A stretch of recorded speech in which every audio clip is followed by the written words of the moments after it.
کہ میں نے ایک ایسا خواب دیکھا ہے جس سے میں پریشانی میں مبتلا ہو گئی۔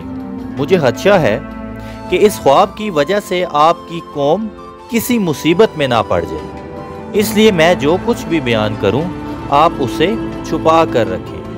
جناب عباس بن عبد المطلب نے بہن سے پوچھا کہ تم نے کیا خواب دیکھا ہے؟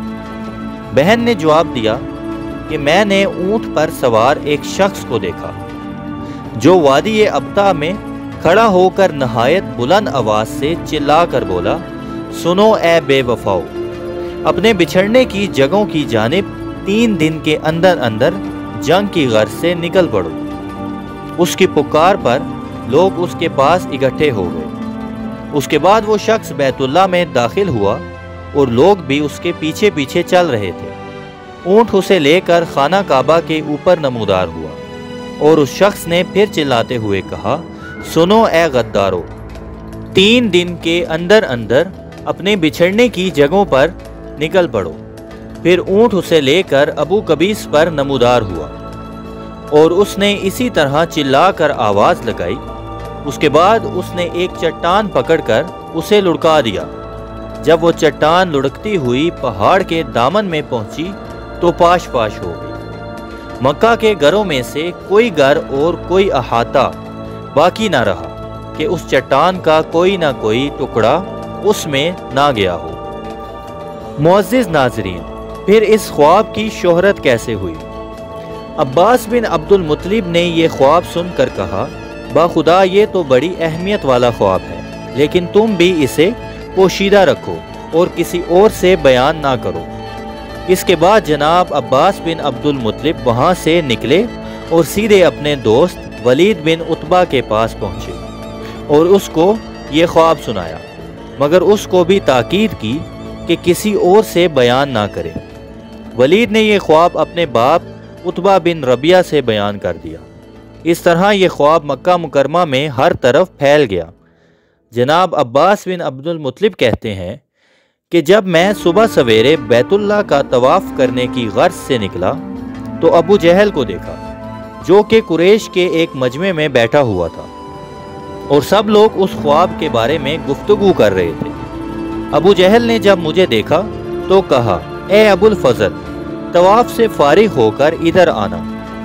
میں فارغ ہونے کے بعد ان لوگوں کے پاس جا کر بیٹھ گیا تو ابو جہل نے مجھ سے مخاطب ہو کر کہا، اے بنی عبد المطلب، یہ نئی نبیہ تم میں کب سے پیدا ہو گئی ہے؟ میں نے کہا، کیا بات ہے؟ اس نے کہا، وہی خواب جو عاتقہ نے دیکھا ہے۔ میں نے پوچھا، اس نے کیا دیکھا ہے؟ کہنے لگا، اے بنی عبد المطلب، تمہیں یہ بات کافی نہ تھی کہ تم میں سے مردوں نے نبوت کا دعویٰ کر دیا تھا؟ اب تو تمہاری خواتین نے بھی نبوت کا دعویٰ کرنا شروع کر دیا ہے۔ یہ دعویٰ عاتقہ نے ہی تو کیا ہے۔ اس سے کہا گیا ہے کہ 3 دن کے اندر جنگ کے لیے نکل پڑو، اس لیے ہم بھی ان 3 دنوں میں انتظار کریں گے۔ جو وہ کہہ رہی ہے سچ تو وہی ہوگا۔ اگر 3 دن گزر گئے اور یہ بات سچ نہ ہوئی تو ہم تمہارے بارے میں ایک تحریر لکھ رکھیں گے کہ اہل حرم میں سب سے زیادہ تمہارا خاندان جھوٹا ہے۔ جناب عباس بن عبد المطلب کہتے ہیں کہ میں نے ابو جہل کو کوئی جواب نہ دیا سوائے اس بات کے کہ میں نے کہا، عاتقہ نے کوئی خواب نہیں دیکھا۔ شام کے وقت بنی عبد المطلب کی ہر عورت نے مجھ سے شکوہ کیا کہ میں نے ابو جہل کی باتوں کا اسے جواب کیوں نہیں دیا۔